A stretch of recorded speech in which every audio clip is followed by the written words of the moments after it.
Olá a todos e todas. Vamos aqui então a mais uma das nossas aulas da disciplina de Instrumentação para o Ensino de Química, para o curso de Licenciatura em Química pela CEDIS da UFRN. A aula de hoje vai ser sobre aprendizagem significativa, é a nossa aula 3, ela está no nosso material lá, no nosso livro que está disponível na página. Em linhas gerais, o que nós vamos estar falando hoje, né? A gente vai falando de uma teoria, né? Uma teoria de aprendizagem, que ela tem. Existem várias outras teorias de aprendizagem, e é importante que o professor tenha conhecimento dessas diferentes teorias para ele poder tentar adequar qual seria mais coerente, mais aderente, mais próxima à realidade dos alunos dele. Essa teoria, ela está focada na aprendizagem de conceitos. Como eu disse para vocês, tem outras teorias também envolvidas com a aprendizagem de conceitos, e nessa aula a gente vai dar uma olhada na proposta da teoria da aprendizagem significativa de David Ausubel. E aí, em linhas gerais, essa aprendizagem de conceito, na perspectiva dessa teoria, ela requer uma aprendizagem compreensiva, é o que defende o David Ausubel, e não memorística. E considera também que ela vai implicar em mobilizar processos cognitivos cada vez mais complexos, né, do que a memorização, mas não desconsidera o papel da memorização, né, mas que vai num processo gradativo. E a outra coisa também é que a gente vai também discutir nessa aula que Ausubel, assim como outros também aliados a essa teoria, que ela nasce dentro de uma perspectiva, de uma forma de se opor ao ensino tradicional, tá? E aí vamos dar uma olhada aqui, então, quais serão os nossos objetivos dessa aula. Primeiro, vamos tentar apresentar para vocês os fundamentos da aprendizagem significativa de Ausubel. A gente vai dar algumas orientações, algumas informações sobre a perspectiva de como planejar atividades de ensino que são baseadas na teoria da aprendizagem significativa, e a gente vai conhecer algumas condições, né, o que é necessário para que a gente possa implementar a teoria de Ausubel, e também quais são as limitações, porque ela também tem limitações nesse sentido, tá bom? Vamos lá, então. O primeiro ponto é que a proposta de David Ausubel, como eu comentei lá nesse slide anterior, ela vai estar trabalhando, vai discutir basicamente a aprendizagem de conteúdos conceituais, né? Não são procedimentais e não são atitudinais, mas sim aos conteúdos conceituais. E seria uma forma, né, quando ele propõe essa teoria, seria uma resposta ao que seria uma aprendizagem memorística, né, com relação aos conceitos, onde o aluno vai decorar aqueles conceitos, né, e a aprendizagem por descoberta. A gente viu um pouco sobre a ideia do modelo de ensino baseado na aprendizagem por descoberta, eu não me engano se na aula no ensino de química, instrumentação para o ensino de química 2, nós temos um conteúdo, né, uma aula só para isso, e eu acho que eu também coloquei lá na nossa disciplina, também no Moodle, um podcast só quando começa, né, a questão do Sputnik e tudo mais e tal, um pouco do contexto histórico. Então, baseado um pouco nessa discussão, né, uma forma de se opor a essa, não de se opor, mas considerar a aprendizagem por descoberta, mas, acima de tudo, vendo as suas limitações, é que vem essa teoria de Ausubel. Então, trata-se de um tipo de aprendizagem que é baseada na construção de sentidos para uma nova informação, a partir dos conhecimentos prévios que o estudante tem sobre aquele objeto, sobre aquele tema que a gente está abordando. Então, em linhas gerais, é um processo de reorganização, segundo a teoria, da estrutura cognitiva, e que vai numa perspectiva piagetiana, tá? E aí ele entra dentro da ideia dos mecanismos de assimilação e acomodação. Então, é uma interação entre o que o aluno já sabe, com as novas ideias, e dessa interação ele segue num processo de assimilação, reflexão e interiorização, desculpa, com a construção desses novos sentidos, para que possa dar um novo significado a nova informação que ele está se apropriando. E aí, vou tirar aqui meu rostinho para poder não atrapalhar que vocês vejam todo o exemplo, tá? Segundo essa teoria, nós temos diferentes tipos de aprendizagem significativa. Nós vamos ter uma aprendizagem que são das representações, né, onde eu vou associar, né, a representação simbólica, que é um nível mais primário, que vai promover a atribuição de um significado para símbolos isolados. Por exemplo, eu quero falar do sódio, que é uma linguagem própria da química, e aí eu vou associar a representação química da tabela periódica, que é o Na relacionado com o sódio. Eu vou trabalhar outro tipo de aprendizagem, é a aprendizagem de conceitos, e ela depende muito da aprendizagem de representações, né? Então, ela acaba sendo uma extensão dessa aprendizagem da representação, em termos de conceitos, claro, né? Então, veja, eu posso aí falar, então, do sódio, mas eu quero introduzir um composto químico que é o cloreto de sódio. Então, essa extensão, né, esse mecanismo que vai para o mecanismo de abstração, onde eles vão vendo essas relações entre o que era o sódio, entre o que era o cloro, e aí agora o cloreto de sódio, que é uma nova estrutura conceitual. E a última é a aprendizagem de proposições, é onde eu vou ter uma externalização, uma forma de apresentar ou propor, né, uma unidade de sentido, que é o que ele chama de proposição. Proposição é aquela frase, é onde eu vou ter a relação entre dois conceitos. Eu coloquei aqui um exemplo. Eu tenho o conceito de ligação química, que é um conceito amplo, e tenho um conceito de ligação iônica, que é um tipo de ligação química. Então, a minha proposição, ela seria a relação entre algo que é mais amplo, ligação química, e algo que é específico, que é a ligação iônica. E aí eu tenho a relação entre esses dois conceitos, né? Seria interligada por uma palavra de enlace, que é a ligação química, pode ser iônica. Então, essa proposição, ela gera a compreensão que é estabelecida entre dois conceitos. E aí, de acordo com a teoria, existe um processo de modificação da estrutura cognitiva do estudante por meio da aprendizagem significativa. Deixa eu voltar aqui para a tela para poder visualizar. Então, de acordo com esse aqui é um mapa conceitual, tá? É um mapa conceitual que ele vai estar relacionado com a aprendizagem significativa, na construção própria. Na verdade, ela está no nosso material da aula, né? Então, ele vem mostrando uma hierarquização, né? E aí eu vou tentar interpretar esse mapa conceitual. Então, eu tenho uma estrutura cognitiva, ela pressupõe uma aprendizagem significativa, no qual ela estabelece relações e, claro, que diferenças entre a aprendizagem, o que é uma aprendizagem por recepção e o que é uma aprendizagem por descoberta. Lembra que a gente falou lá um pouco nas primeiros slides, que era uma forma de oposição, né, a partir da aprendizagem por descoberta, né, que era considerando isso. Então, a aprendizagem por descoberta, ela é espontânea, né? Ela se relaciona com o conhecimento anterior, mas ela não é ordenada, ela é espontânea, né? E ela pode ou não ocorrer. E a aprendizagem por recepção, ela recebe o conhecimento de duas formas, né?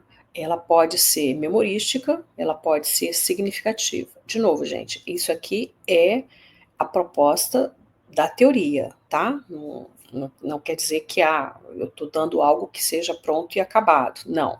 Eu estou informando, apresentando aqui, em linhas gerais, o que se discute dentro da teoria. Então, de acordo com a teoria, aprendizagem por recepção seria dessas duas formas, a memorística e a significativa, e há uma relação entre as duas.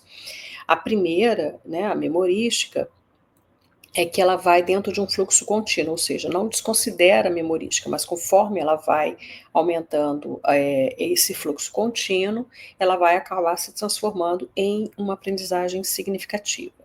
E na aprendizagem significativa, ela se dá mediante a construção de significados. Quer dizer, eu posso ter esses significados construídos de uma forma assimilado, ou então ele pode ser e aí essa assimilação, né, ela pode ser dada por meio de relações não arbitrárias, ou então por meio de relações substantivas. Então, esses são os conceitos chaves da teoria. E aí a gente vai discutir um pouco mais a essência desse esquema do processo de modificação com esses conceitos chaves da teoria. De novo, deixa eu ver se eu saio daqui. Então, E aí, claro, para que, de acordo com a teoria, eu preciso ter algumas condições que são básicas para a aprendizagem significativa. A primeira condição é que o conhecimento novo que eu quero ensinar para o meu aluno, ele tem que ser potencialmente significativo.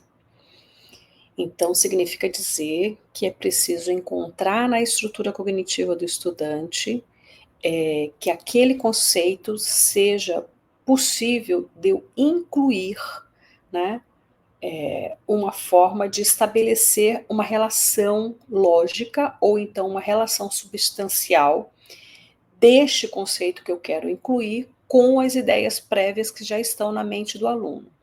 E aí, essa relação, ela pode se dar de forma assim, eu posso considerar, né, que esteja na estrutura cognitiva do aluno uma imagem, um conceito ou uma proposição. Lembra da relação entre dois ou mais conceitos, que seria aquela frase, aquela unidade de sentido. Então, vamos lá, eu tenho que encontrar na estrutura cognitiva, né, um conceito que tenha essa capacidade de inclusão, possibilidade de inclusão entre as ideias prévias e esse novo conceito, de forma que ele seja lógico na estrutura cognitiva do aluno. A segunda condição é que a estrutura cognitiva prévia do aluno deve comportar a existência de inclusores prévios, né? O que seria isso, né? Então, os conceitos que já foram assimilados, né, pelo estudante, né, de forma sistematizada, esses seriam conceitos que ele chama de inclusor, né? O conceito inclusor é aquele que tem a maior hierarquia, né, que é o núcleo, é o conceito núcleo, né? Ou seja, é ele que vai permitir que eu possa estruturar, né, os conteúdos de uma disciplina, ou uma sequência de atividades e tudo mais, né? E eles vão se tornando cada vez mais potencialmente inclusores, quer dizer, conforme vai aumentando a capacidade cognitiva e vai incorporando novas informações, então vão ampliando as ideias já existentes na mente.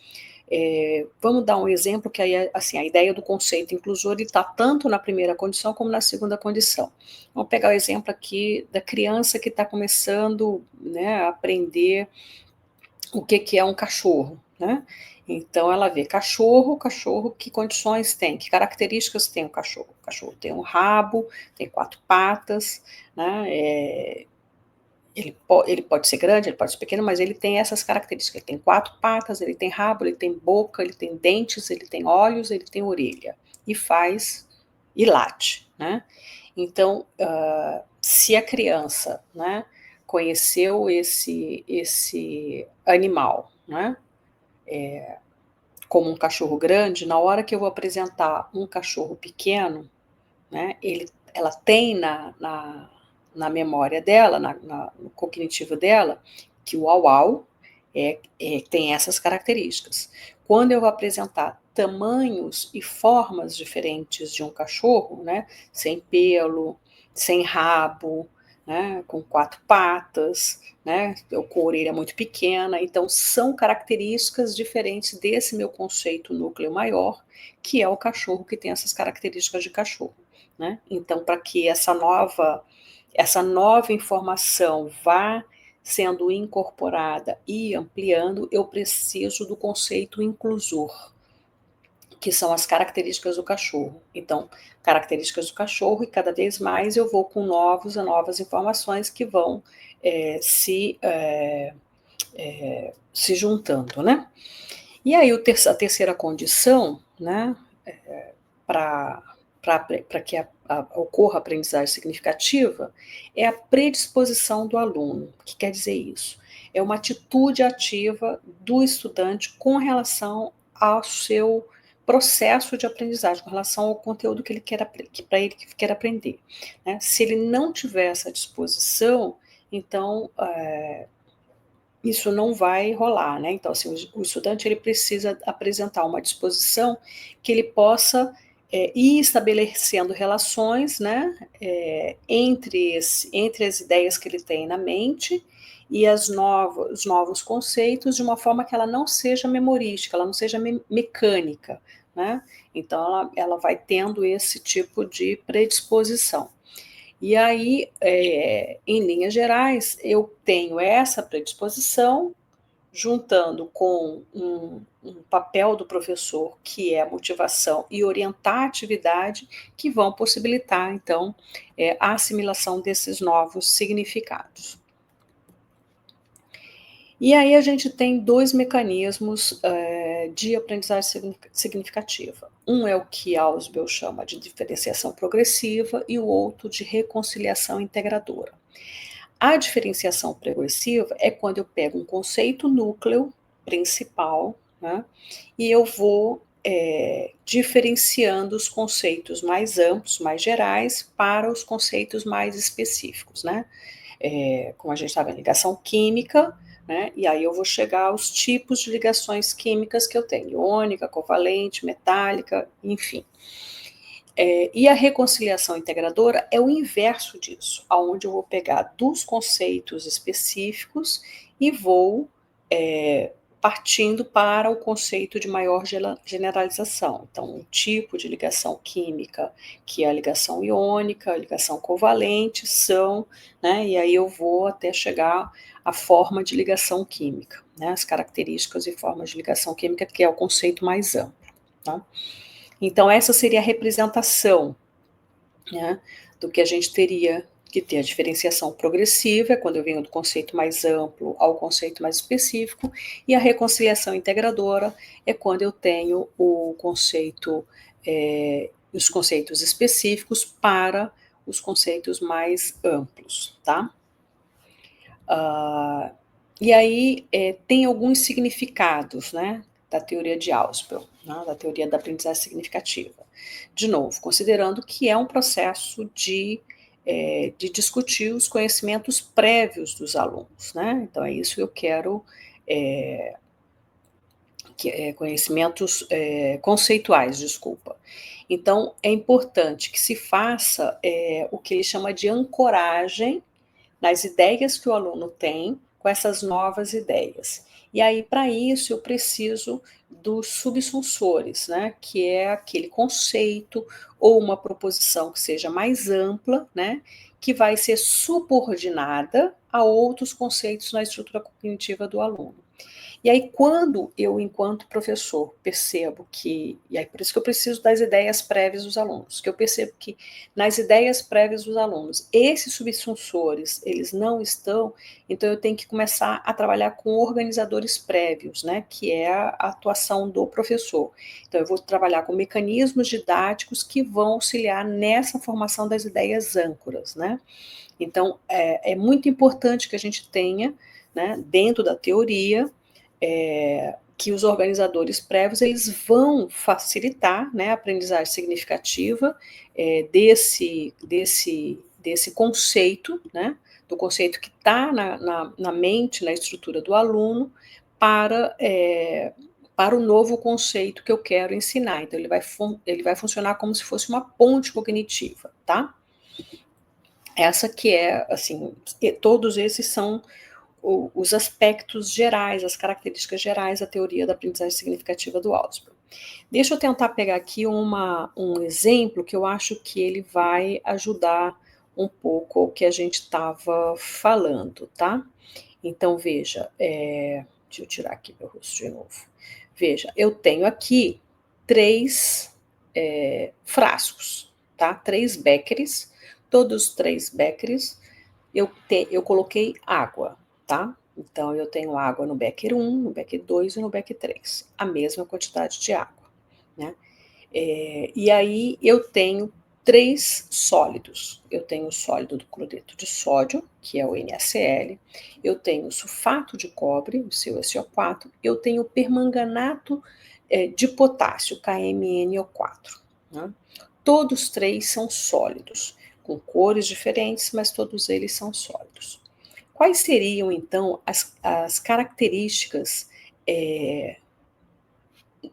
idênticas, né? O que eu tenho de as mesmas características nesses 3 exemplos.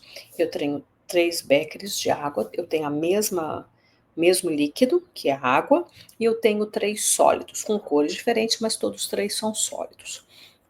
Eu posso até chegar numa discussão mais ampla com o meu aluno, né? Posso, não deveria, dependendo do nível de ensino que eu tiver, que eu tenho 3 compostos que têm uma ligação iônica, né? Beleza, então veja, eu estou trabalhando com características necessárias e suficientes e eu tenho aqui aspectos que eu estou tentando ver o que tem de igual e o que tem de diferente nesses 3 aqui. Se eu misturar esses 3, né, o que vai acontecer? Eu vou ter um frasco, né? Misturar não a mesma quantidades pequenas, claro, né? Então, eu vou ter, nos 3 casos, eu vou ter um becker com água e cloreto de sódio, água e sulfato de cobre, e o terceiro, água e permanganato de potássio. O conceito, né, que está na mente do aluno é que os 3 consistem em uma mistura. Eu tenho mistura de um sal, um sólido, e água.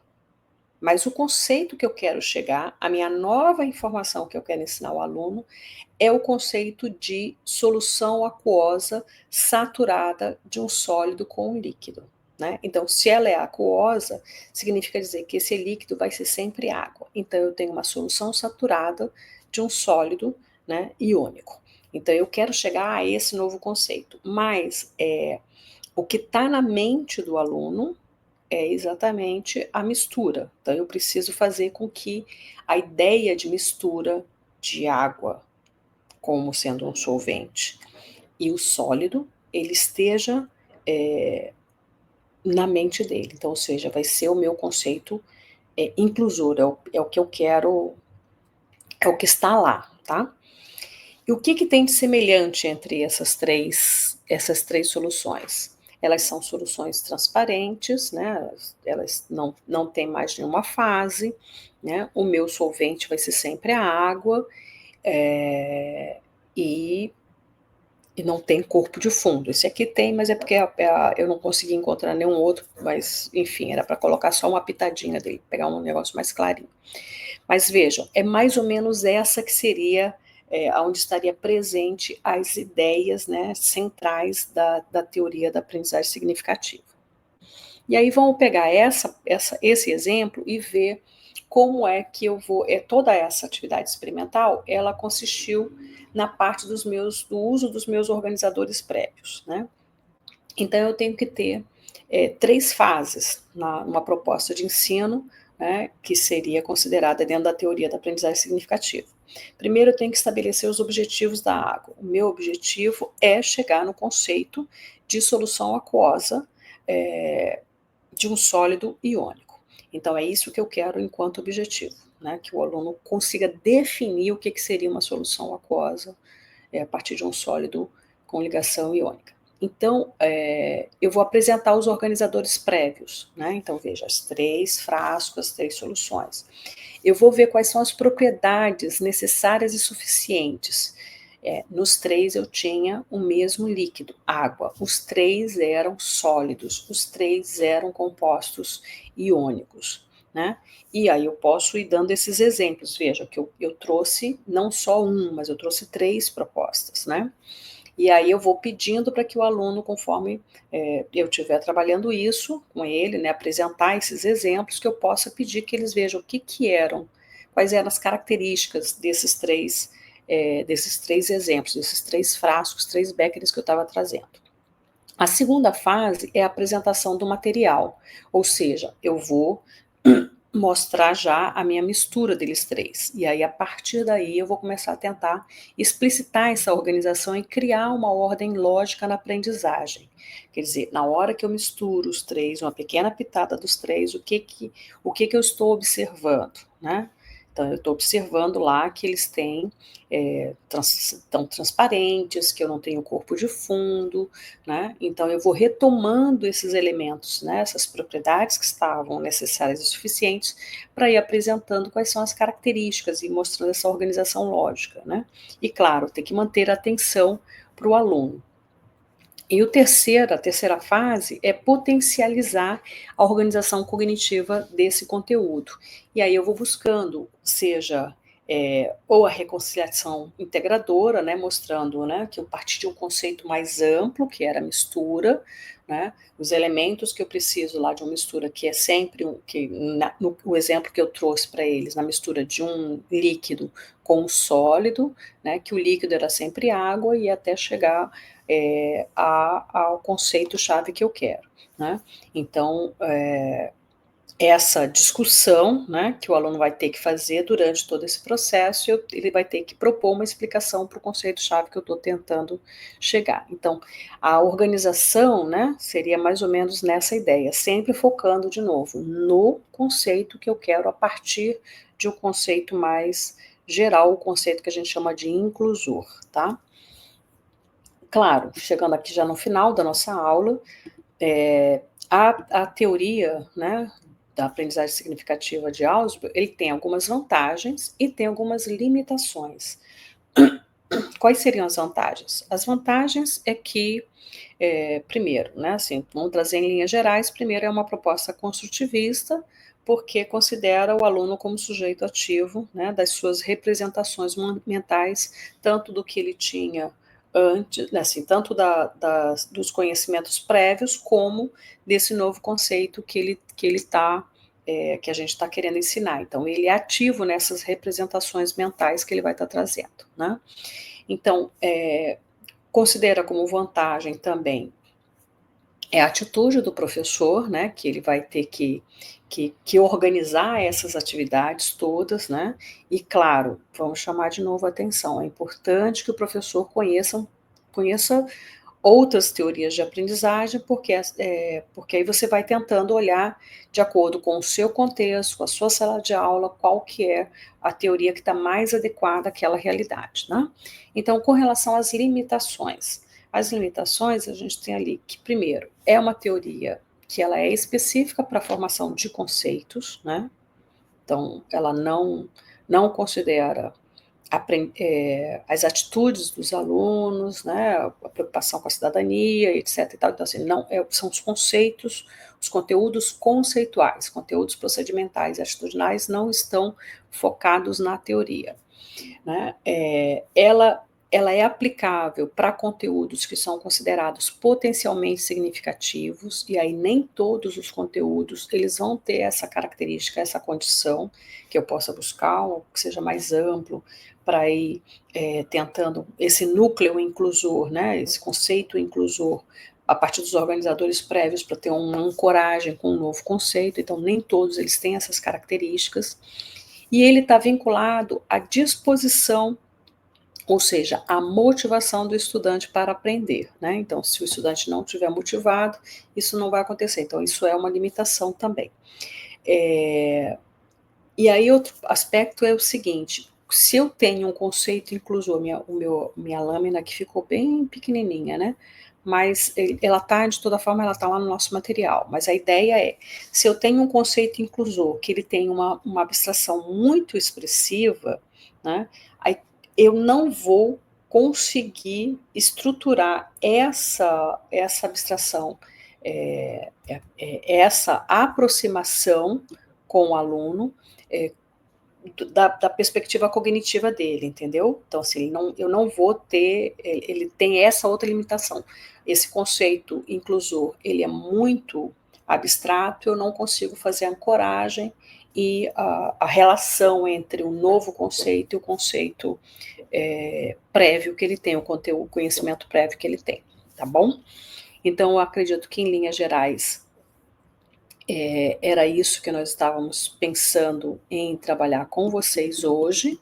Eu espero que vocês tenham aproveitado, e aí a gente se encontra ainda essa semana para discutir, na próxima semana, né, para a gente poder discutir a nossa próxima avaliação, tá bom? Um grande abraço, tchau, tchau.